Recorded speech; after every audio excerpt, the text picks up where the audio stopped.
at a certain point, people will change their priorities.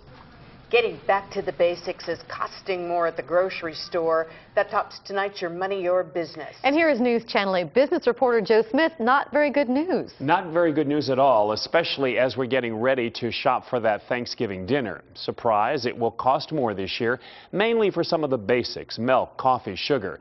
Despite overall low inflation, it is taking hold of our food supply, and the grip will continue to rise even higher into the next year.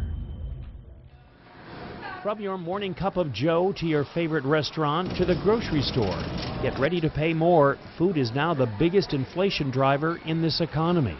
We've had famines, we've had droughts. Amber Martin with Vested Wealth Advisors says weather disasters around the world have decreased raw food supplies.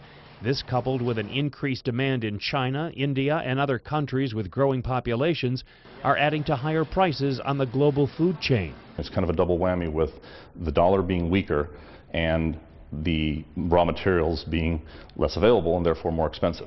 A trip through the grocery store tells the story. From the meat counter, prices have hit a 20-year high. In the dairy case, milk and eggs are up, and so is sugar. In some cases, 10% from last year. It'll make an impact, I'm sure.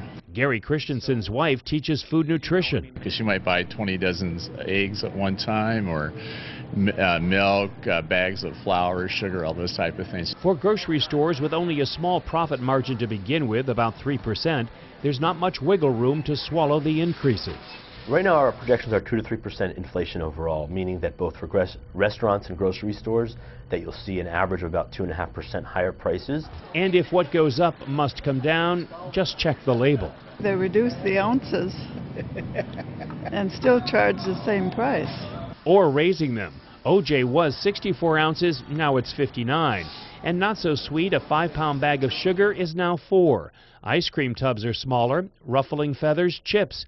A bag was 14 ounces, now less crunch at 10. Inflation on a global scale taking more bite out of our pocketbooks, with a consequence at the dinner table. They don't buy less food, they just buy cheaper food.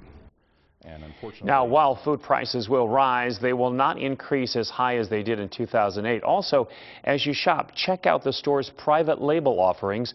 They generally are slower to change packaging and reduce product sizes.